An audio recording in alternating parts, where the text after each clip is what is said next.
If you're a language school owner, you're probably super passionate about building, growing, and nurturing your language school as this community hub, as place where magical things happen, where your team works, where you get to meet fantastic people and help them with their language goals. But marketing is probably one of the last things that you have in mind on a day-to-day basis. Still, it might be something that is stressing you out. Maybe you're not naturally gifted at marketing. I don't think you need to be gifted. But in this episode, I wanted to give you some tips and some reassurance on how to start effectively promoting your language school online. Hello, if you don't know me, my name is Ola, and I'm a business coach for language teachers and language school owners and all the other people connected to languages who want to build a business in this wonderful field. A field that is a little bit neglected, I would say, or a field that only gets really nasty advice. So I'm here to change that, and please listen till the end because I've got some super, super good tips for you, especially if you're a language school owner. I have recently started recording more content directed to language school owners.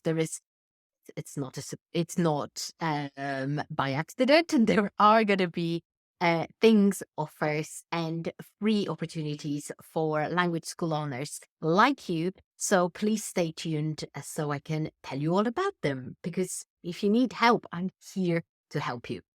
And why am I even the right person to listen to when it comes to growing or running your language school online or offline? Doesn't really matter because the rules are similar. And I'm going to give you tips today that will be applicable to both of those worlds. So I used to run my own language school for about a year and a half. That's until I realized that I'm called to do something else. My language school was really successful, looking at it very, very kind of objectively. We turned profit in the first year of running it. I'm saying we because I had a team of 6 teachers. It was growing really well. It was a fantastic project. We had a really, really good offer. And to be honest, a part of this school still exists. I just kind of decided to step away. One of my teachers took over. That's probably a story for another time. One of the most important things that I was proud of is that when I ran my language school, I was mixing two worlds together, and that brought me so much joy and satisfaction. I got to be a manager, and while managing is definitely challenging, I found it really, really satisfying. And I had to learn a lot, not to micromanage, not to be like, you know, being on top of everybody at all time, but also I had to make sure that the things were being run smoothly. On the other hand, I got to also be creative and I got to be a teacher because I was constantly training my team and helping them be better. So if you are a language school owner, you've got so many great opportunities in front of you to be satisfied, but also to use your strengths in many different areas. And I still do understand that I know that marketing is sometimes not one of those because nobody really starts a language school to become a marketer, right? Yes, maybe I know people for sure who discovered that it's actually not that scary, that it's something that you can actually like. I'm one of those people. I genuinely like marketing. But if you're still struggling, you might still have some beliefs around marketing of your school that I noticed are quite prevalent in the language teaching world. And I'm here to help you change them because if you're stuck in a certain place, if your school is not growing, or if it's not even about growth, it's also about it not being in the place where you want it to be, it not giving you enough sustainability, enough stability in your life or in your professional career, then there is definitely room for where I can help or where you can do things to improve it. So one of the most important things to remember when it comes to promoting your language school online is that There is this belief that language schools basically do the same. They are just a bigger machine where they should offer as many different types of courses as possible because that this way they can serve a bigger audience. And this belief is justified by the fact that it's a bigger establishment, right? You hire different teachers and you can hire them to do different things for you. But it's a little bit of a trap. If you, in your language school, if you offer general language classes, business language classes, and classes for kids, and classes for teens, and classes preparing for exams, you are spreading your school and your team too thin. Then that is why your marketing is hard, because in order to sell all those different types of courses in your school, and I'm not saying it's impossible, it's just really hard, you would have to have campaigns and specific marketing activities that are focused on each of those courses specifically. You cannot do everything at once. What I see most often from language schools is that, um, let's say there is a Facebook page or an Instagram page, and one day there is a post about we run business English courses. The next day, we run courses for your child. And it's like, yes, there is information about all of those different things that the school does, but it's actually because of it being so chaotic and so like basically somebody's trying to do too many things at once, it's not really effective. For it to be effective, we need to build a certain story. So, language schools, and I'm going to be talking about this in the next episode, language schools that want to be profitable create a bit of a story around what happens when somebody joins their school. And that is why, if you've been a listener to my podcast or if you have been a client, then you know that it's really important to have a target audience. And that audience is not just people who need help with their language. That is way too generic. And that is one of the problems. Language schools are also very much susceptible to tons of competition. I have heard of instances of language schools in one town, one country even, um, competing with each other. So like being too afraid to actually collaborate, which I think is a great idea for growth in business, because they are scared that if some other language school owner looks at what they have inside, they'll just steal an idea, or they will no longer, like, they feel threatened by it. They feel threatened because they are the same. And so what I'm going to say to that is that it's true. Most language schools are the same. They don't stand out enough. They don't have enough of a specific offer. They don't have enough of a specific target audience to have enough to be unique enough for people to choose them using an argument that is different from the money. Because one of the worst things that language school owners do, and I see language schools do all of the time, is that they compete with the price. They compete by giving discounts after discounts after discounts, because that's the only thing that they see that will attract people. So, for example, if you are a language school owner who serves more of a kid audience or parents of kids audience, you may have September or maybe even January, but let's say September as this period where a lot of people sign up, where a lot of people get interested because, it's normal. They sign up their kids for the whole academic year. So at that time, it becomes so prevalent, it becomes so obvious that schools have not got enough of an offer, so they have to compete with the price. And it's sad. It's sad because there are good people who work in your team. You are talented.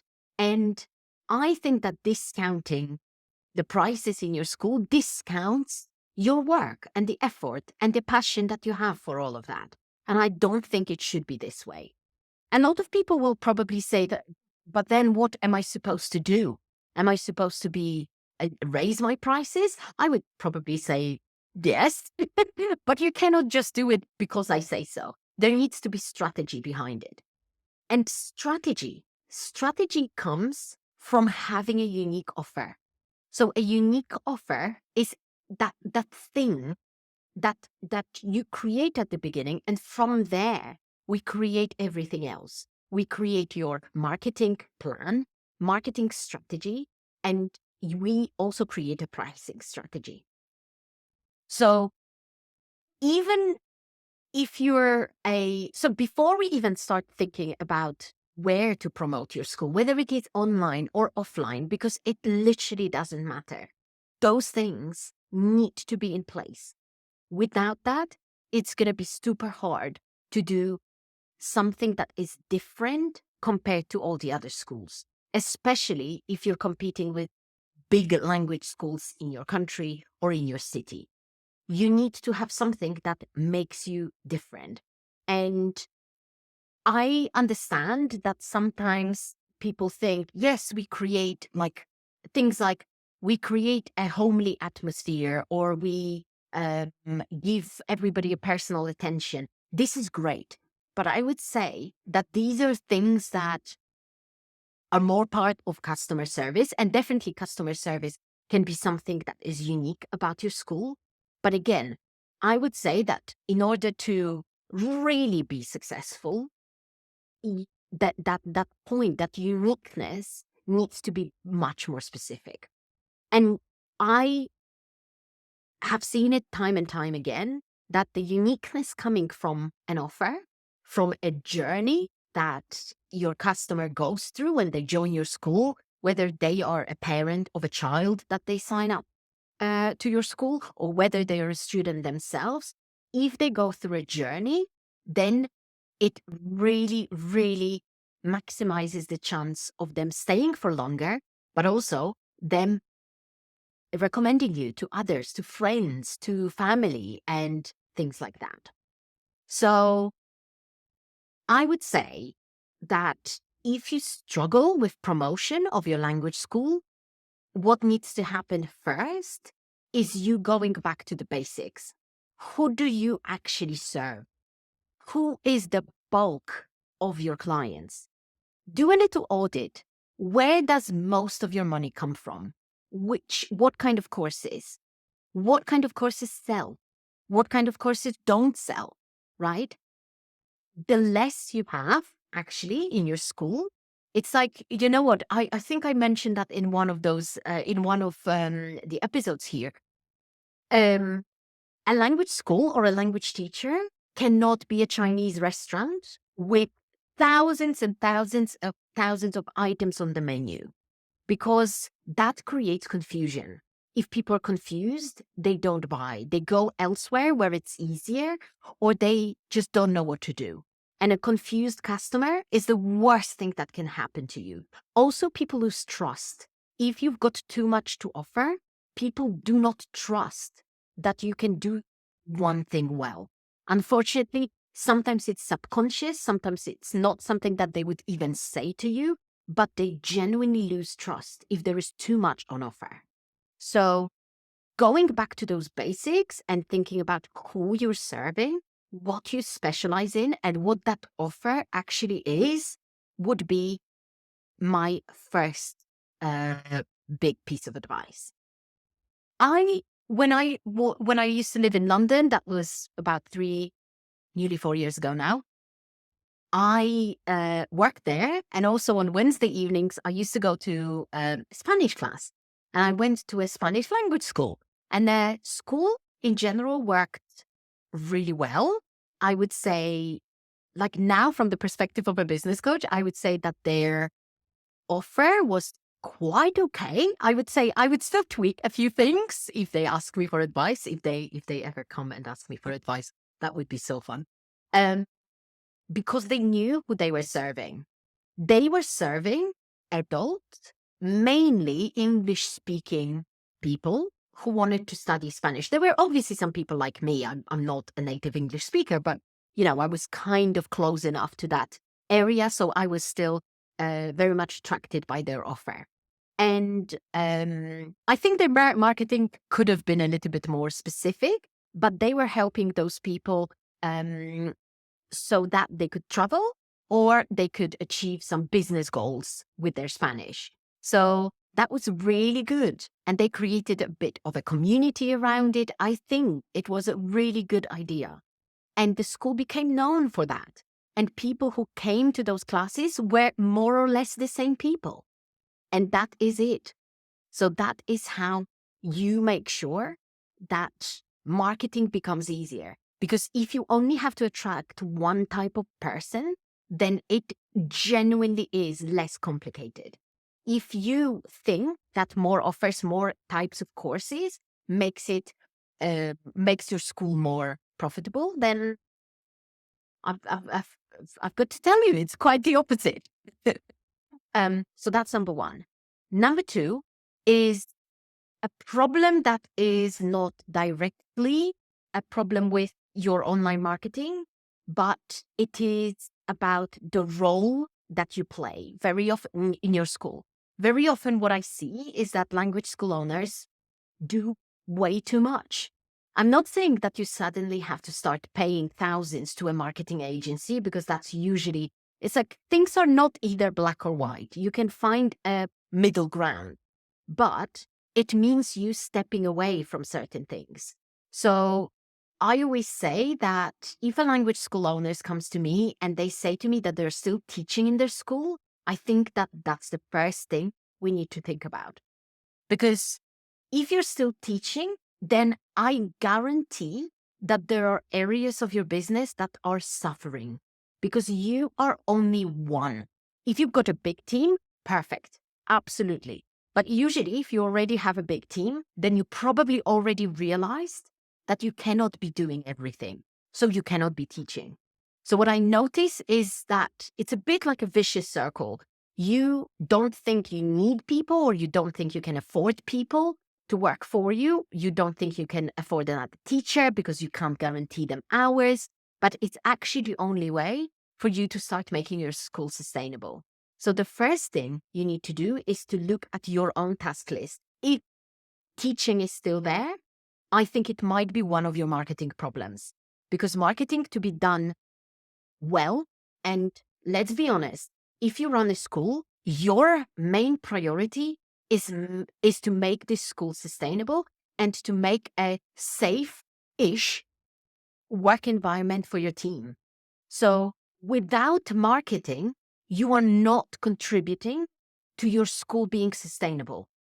Your school needs to be constantly getting inquiries about lessons so that you can guarantee less hours for your teachers and hours and like work for your administrative team. If that's not happening, and I know that not all of it is in your control, but without marketing, it's impossible. So even if there are lower inquiries, there are times during the year it's more difficult to get clients, absolutely, or even inquiries. It's okay. Without marketing, it's impossible.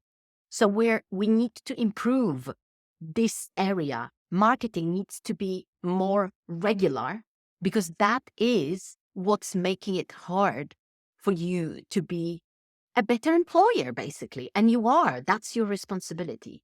Teaching is not your responsibility anymore.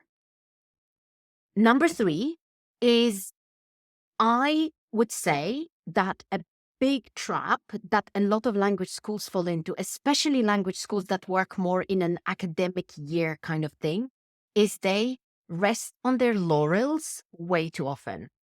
So they think that, okay, I did my campaign in September, so people signed up and that's it.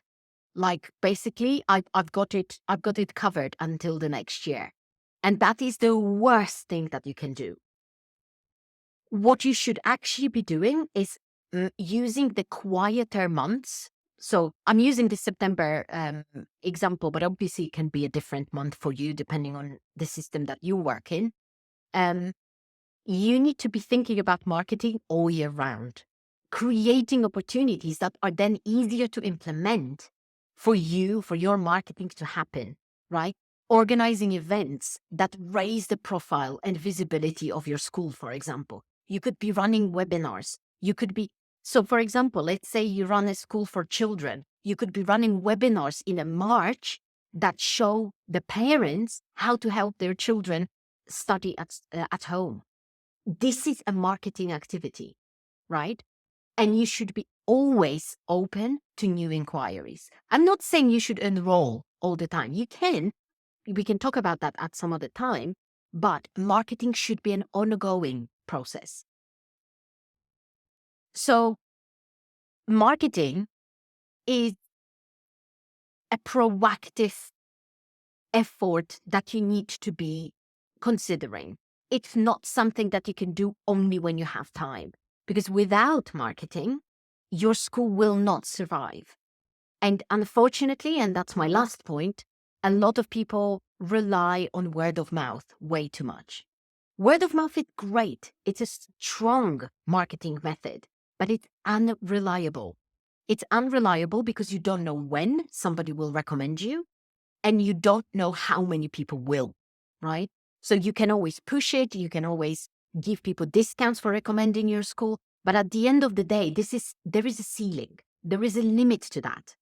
So what you need to be doing is putting effort into marketing online, or online, because we live in 2024 now, and it's just the easiest. Even if your school is a brick and mortar school, online is just the easiest to be doing.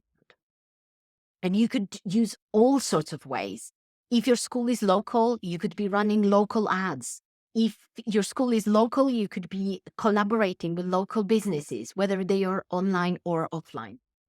I think you should actually be collaborating with other schools, but too many people are afraid of that. So I feel like I need to be doing something about this to help you, because I think it's a genuinely great idea. It's a gold mine for other people for language schools to be supporting each other.